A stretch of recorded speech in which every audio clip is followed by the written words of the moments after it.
Hello and welcome to National Focus. I am Octavia Prosper. In the headlines, great things are in store for Dominica's manufacturers, legislative changes to be made in the Ministry of Telecommunications, and Roseau Valley MP anticipate great things for his constituency in 2020-2021 fiscal year. Details of the headline stories and more when we return.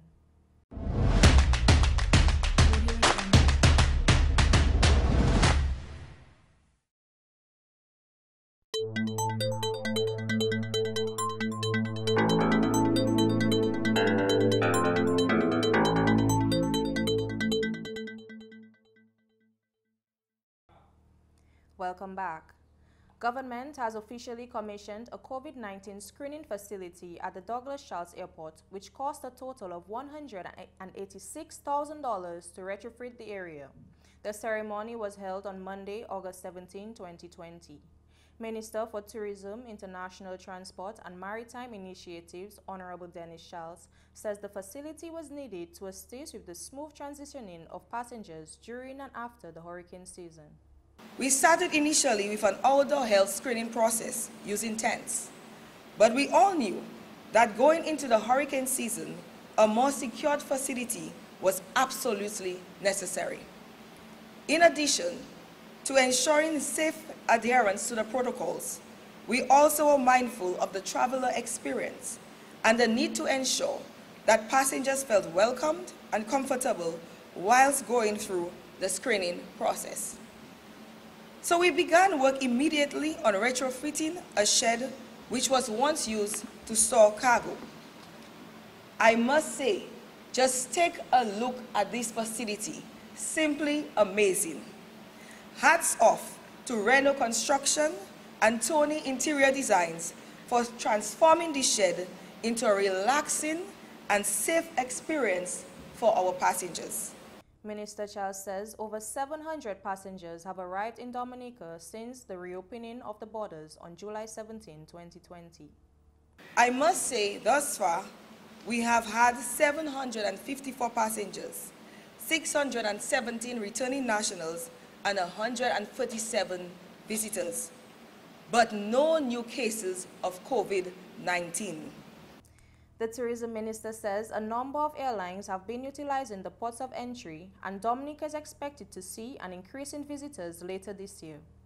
We have also been working steadily on improving the air service to our country. We have been actively discussing with our airline partners to identify opportunities to improve connections. The intent being to minimize in-transit times and the risk associated with extended layovers and overnighting. I am proud to announce that in addition to Silver's twice-weekly flights, daily flights on Inter-Caribbean commenced last week. Air Antilles has also commenced service, especially from Antigua and St. Martin. We also expect Caribbean Airlines to start initial service out of Barbados soon, and hopefully direct flights to Trinidad when that country reopens later in the year. I encourage you to visit Discover Dominica website for updates on air service into Dominica. Minister Charles says a new initiative will soon be launched, and travelers from low-risk countries will not require a polymerase chain reaction test to visit Dominica. When the French borders reopen, we expect ferry service to resume. We are also about to launch our CARICOM bubble, so travelers from low-risk Caribbean countries, such as Grenada, St. Lucia, Barbados, St. Kitts, St. Vincent, and Antigua, just to name a few, will not require a PCR test prior to travel or on arrival. So I do hope that all travelers will have a seamless experience at our new health screening facility. Parliamentary Secretary in the Ministry of Health, Wellness and New Health Investment, Honorable Kent Edwards, commended members of the public for their cooperation in keeping with the Ministry of Health's COVID-19 protocols. With the cooperation of the public, we must not forget the public at all. The public is the one who the people who implements whatever we ask them to do. And the Dominican public must be commended because they adhere with our protocols. We decided that there would be a curfew. We would limit our use of public places, and the Dominican public really adhered nicely. As a result of that, we are here today, and we could boast or beat our chest because we have to do that. We did well. We now at 0 deaths, 0 new cases, and out of the 18 people that were diagnosed, they have all made a very good recovery. I visit them often and they're doing well. Honorable Edwards also encouraged citizens to continue practicing good hygiene and following the necessary protocols in order to keep Dominica COVID-19 free. With this building and others to come, I can only see better things for us in Dominica. But we need to continue to follow the protocols. We need to continue to adhere to all the instructions given to us by the technical committee, and we need to keep on practicing everything that we had done before. It is because of our cooperation and our adherence we are here today. Meantime, Parliamentary Secretary in the Ministry of Tourism, International Transport and Maritime Initiatives, Honorable Shakira Lokati-Pulit, encouraged the staff to maintain the facility. We have to take care of our new COVID-19 screening facility. We heard the minister gave a figure of $186,000. That was the cost to retrofit this building. And I want to ask the staff and the maintenance people to maintain the place and to keep the place clean. I am sure that the people who will be visiting today will be very proud of Dominica. The Dominica furniture manufacturers will be impacted by government's housing revolution. The skills of various furniture manufacturers will be utilized to build furniture for housing units. The furniture requirements include the construction of kitchen cupboards. Prime Minister Honorable Roosevelt Skerrit believes that manufacturers working collectively will increase opportunities and will result in a success. You may have to form yourselves into a consortium from time to time, maintaining your own individual personal company registration, but a project comes up, I can't do it alone. Can I join forces with 2-3 other people? Join, and then we deliver on the project and so on, rather than each of us trying to do a project that is beyond us or beyond us in terms of the time or the capacity or the space, the facilities which we may have or we do not have. And then sometimes these are the reasons why opportunities slip us, because we may not have the individual capacity to deliver on these projects and so forth. But the idea is to engage as much local people as concerned. When it comes to electrical and plumbing, we have been using Dominicans to effect those things, and tiling and painting and so forth. Prime Minister Skerrit went on to share the idea of building an association which will benefit all manufacturers. But if you have an association, that association can engage the government on matters of concern for the industry and maybe individual issues which people may have, they may want to raise with the government on a bilateral basis.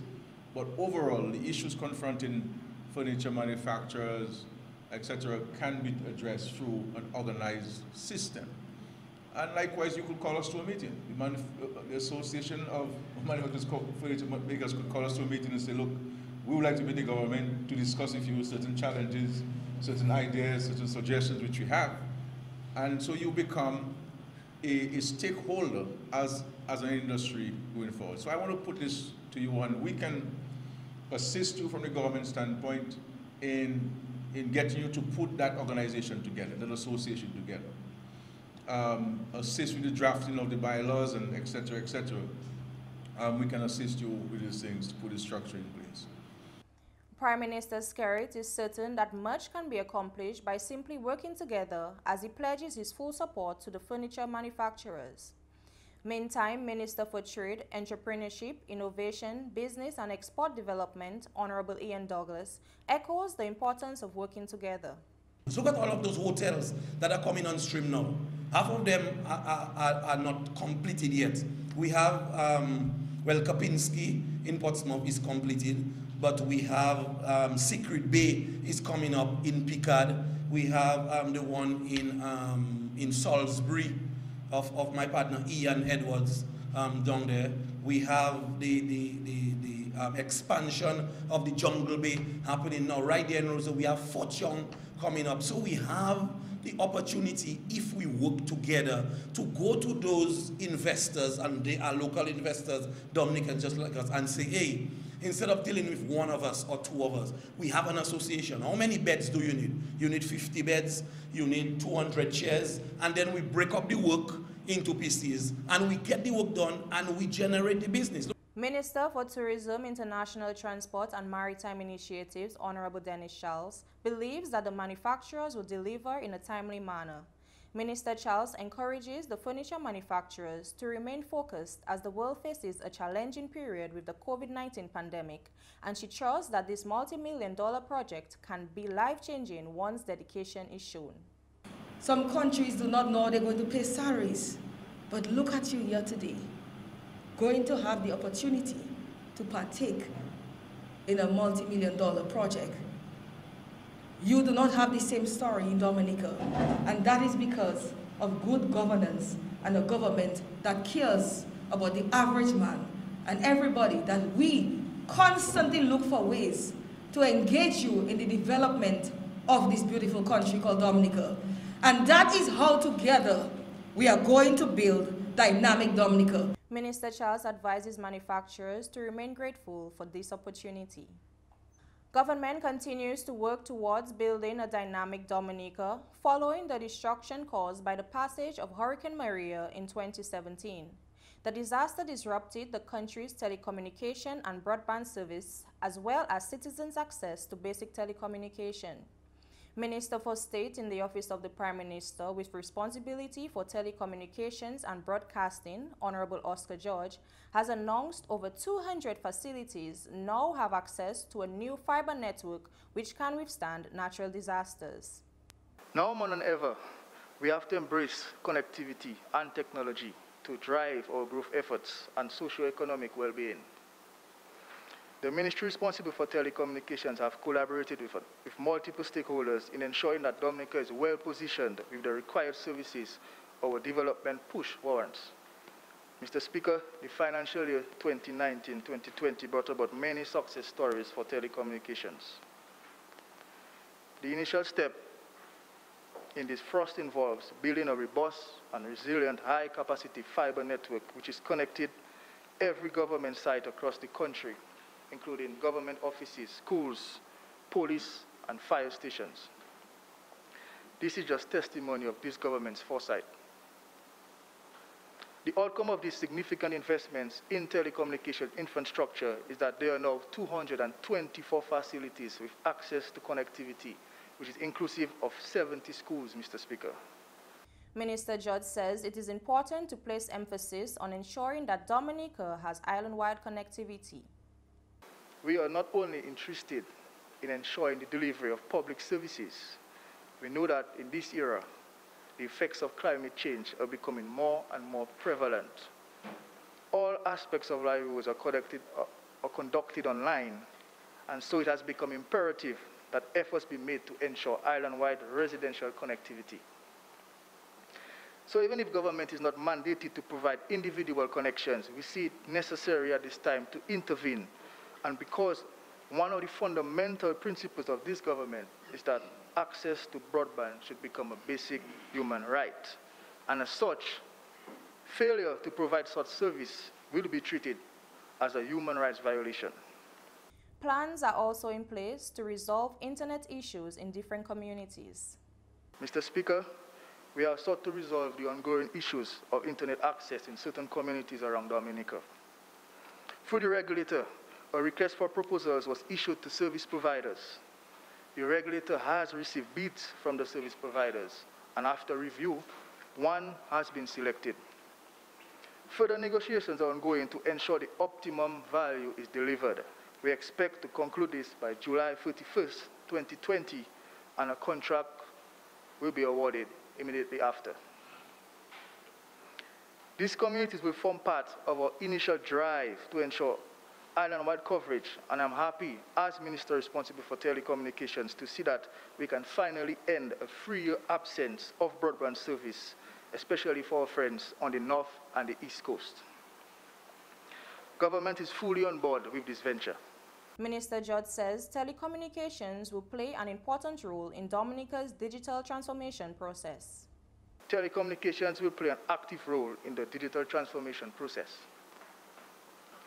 The telecommunications component will be implemented on a regional scale where Dominica stands to benefit significantly. This component includes the removal of legal and regulatory barriers to innovation, investment, and competition by modernizing the telecoms framework that will create the ideal environment for a transition into a digital space.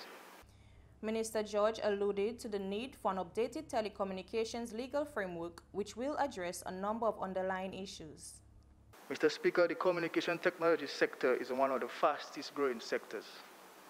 I speak of platforms, applications, devices that we used once a few years ago have now become obsolete. A lot of things have changed and will continue to change, and this warrants an updated legal framework. The current legal framework is 2 decades old, and in my respectful view, this legislation needs updating. So ultimately, Dominica and the other ECTEL member states will repeal the outdated telecommunications framework of 2000 and replace it with a new electronic communications framework which will comprehensively address a number of pertinent issues. Mr. Speaker, we are in the final stages of drafting this new piece of legislation, and it will be promulgated across all ECTEL member states before the end of the year. He says other associated regulations such as roaming services and the retail tariff regulation will also form part of the revised telecommunications regulations. A few of these regulations will include the roaming services regulation. This piece of regulation will seek to address the issue of exorbitant roaming rates in the region. This is one of the issues that cause many inconveniences while traversing the region, and it is our intention to examine this with the goal of implementing fairer rates. The retail tariff regulation. The service providers must not only grant access, but also make the service affordable.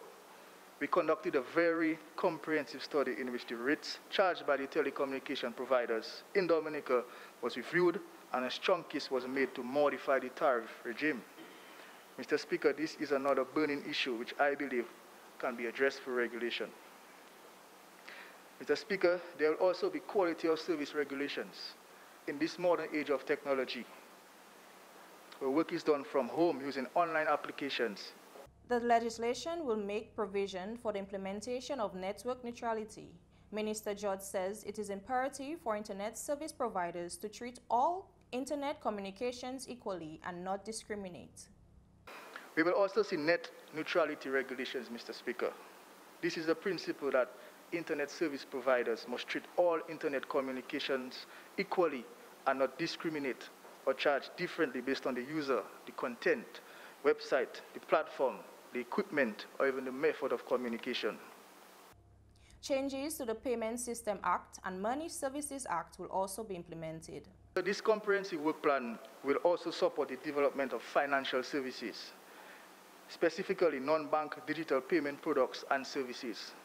Leadership will be provided by the ECCB in coordination with the national level financial service regulators.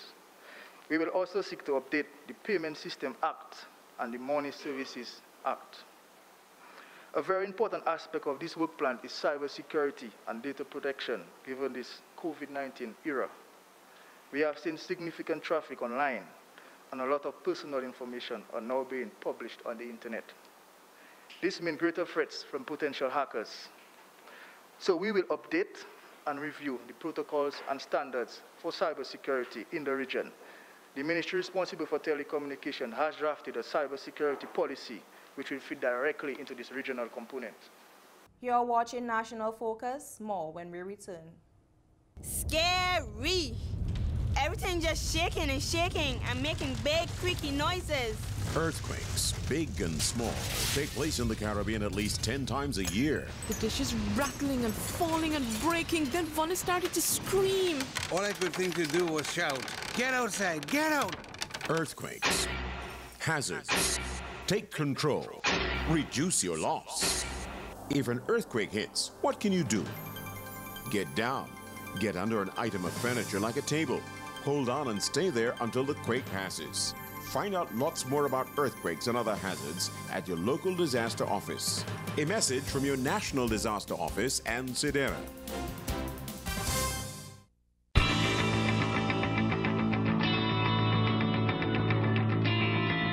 Welcome back. Member of Parliament for the Roseau Valley constituency, Honorable Dr. Irvin McIntyre, says he anticipates great things for his constituency in this financial year. Minister McIntyre says the constituency has benefited greatly in the last financial year as many major infrastructural developments were undertaken in that constituency. One of the major road works completed in that constituency is the rehabilitation of the Cochrane Main Road.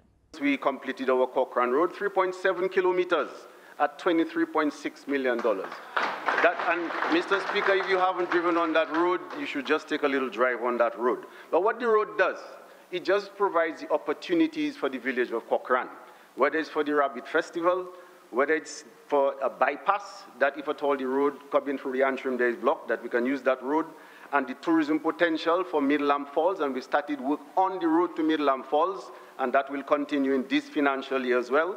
Minister McIntyre says road work is also being done in Mont Prosper. Roads again in Mont Prosper. As a matter of fact, now we are constructing the road from Savan upwards, that's the L'Escalier Road, and that's $9.1 million. Mr. Speaker, when you talk about roads in the valley, because of our terrain and the rainfall, we're talking millions, double figures. And this is what the government is investing in the road network in the valley, regardless of how small the village may be, regardless of which side of the fence the village may be, but we're spending money in the road. So regardless of what I said, regarding the sides, etc., the money is being spent in the Roseau Valley, and it goes into millions. And many other side roads will be built in Mont Prosper. We're going to do the Moore Hill Road very soon. And the farmers, the Overbridge Road, we haven't forgotten you. In this financial year, we'll be investigating how we're going to rehabilitate that road as well. The Member of Parliament says the basketball court in Mont Prosper will also receive some attention. He says the approval was given for the fencing of the court.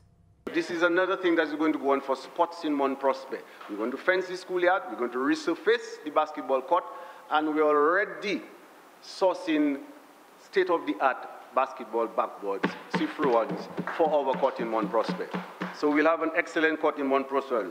The National Employment Program is allotted $9.5 million in this financial year. The National Employment Program, a brainchild of Prime Minister Honorable Roosevelt Skerrit, has provided gainful employment for many Dominicans since 2013.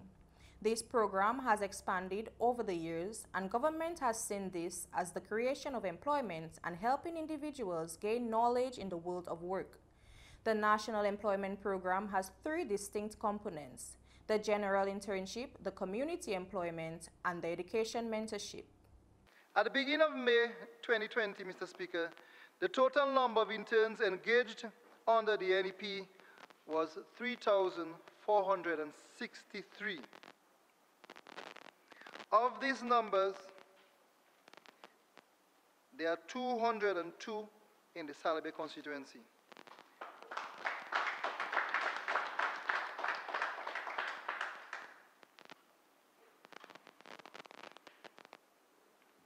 It must be said, I was pointed out by colleague Shakira, that more than 20 interns have been able to secure temporary, acting, or permanent employment.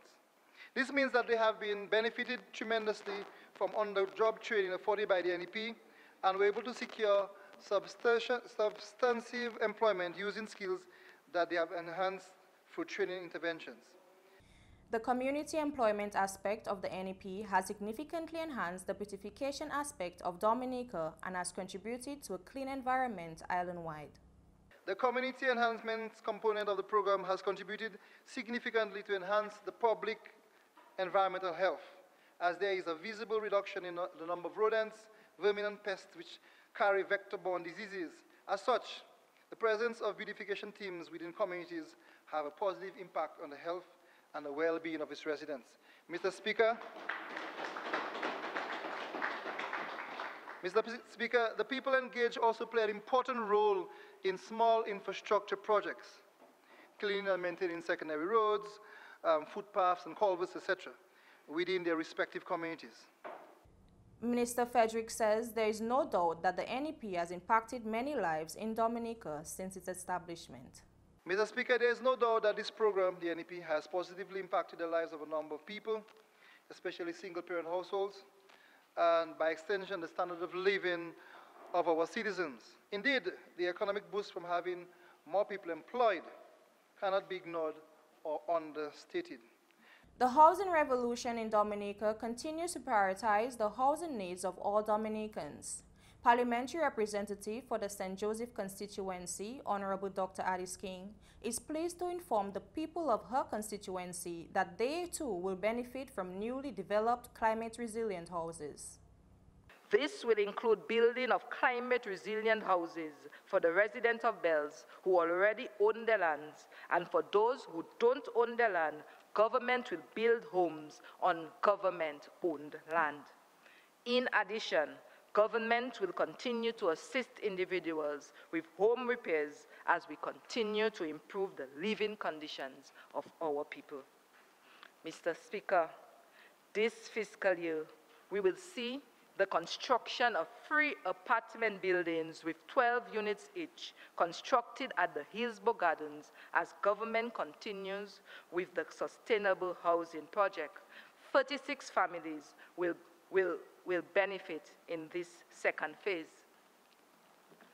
Mr. Speaker, my vision of the transformation of the village of St. Joseph, Mero, and Layu remains a burning desire.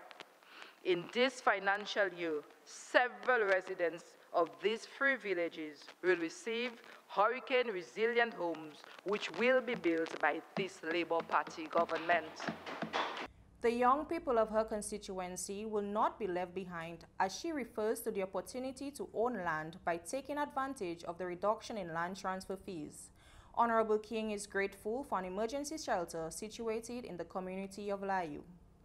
The people of the Layu community, as well as the surrounding communities of Mero and St. Joseph, are feeling much safer this hurricane season, as the new emergency shelter has been added to the list of hurricane shelters for our area. Mr. Speaker, this shelter is the first of its kind in Dominica, and it will help protect the lives of our people in the event of a disaster. The building sits majestically on the Layu Highway and brings a level of comfort that in the event of a disaster, there truly exists a shelter from the storm. This resilient 8,000 square feet facility was constructed by Royce Real Estate and Construction Limited and financed by a CDB loan. Consultant services was provided by our own Sorrel Consulting Limited, yes, a local firm.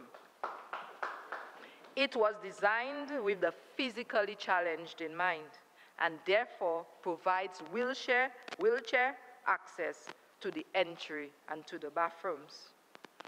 The facility boasts a capacity of 115 beds, an industrialized kitchen, storage rooms, a laundry room, an administrative office, and a medical station. It's equipped with a water storage tank and is wired for electrical standby generator. It will also be used as a resource center to conduct skills training activities. The community of Layu was described as vulnerable to natural disasters, hence the importance of building retaining walls to protect the lives of properties and residents. The Layu Road and Defense Works, completed recently, is achieving just that. The project included the rehabilitation and reconstruction of 170 meters of defense wall on the northern bank of the Layu River, just west of the Hillsborough Bridge. And it also included rehabilitation and reconstruction of that section of the E.O. Libla Highway adjacent to the riverbanks. Works also included necessary drainage, markings, and signage. This project was at a cost of more than $5 million. Mr. Speaker, as the government seeks to improve our road networks, extensive works have been done across the constituency. The community of Bells and Mero will also benefit from the Community Road Enhancement Project. As part of the Community Road Enhancement Project, works will continue on other sections of this road, making it easier for residents and the farmers of the Bells area. Mr. Speaker, under this project, the Cuba Road in Mero will also be completed. Mr. Speaker, it is now known by Dominicans and visitors alike that Mero is the best beach to hang out. This is why plans have been put in place to upgrade the facilities and support the local businesses. This community-based tourism initiative has unfortunately been delayed as a result of COVID-19. I wish to thank the people of Mero for their patience. Mr. Speaker, Spani Falls in Bells has become a popular site for both residents and visitors. In a huge way, visits have increased to the tourist site as a result of improvements done at the site by the Ministry of Tourism. These include the construction of road and track leading to the falls, as well as the construction of a platform and placement of guardrails. These improvements have generated significant economic activity in the Bells area. Honorable King also mentions other projects to commence in her constituency. In this financial year, several infrastructural works will commence in the St. Joseph constituency. These include the construction of retaining walls on the Bells Highway, the Cahome Feeder Road rehabilitation, the repair of the Hillsborough Bridge, the rehabilitation of the Layu Valley Road, and the repair of several feeder roads in the Layu Valley area.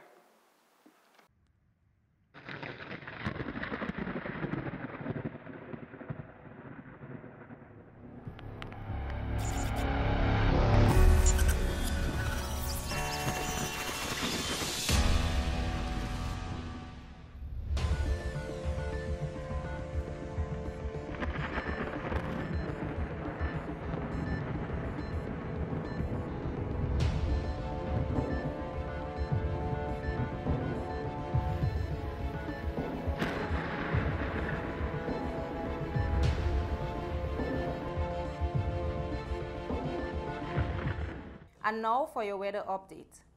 A relatively moist atmosphere is anticipated this week. From today and into Tuesday, a tropical wave interacting with the intertropical convergence zone is expected to produce an increase in showers and possible thunderstorms across the central and southern portions of the Les Antilles.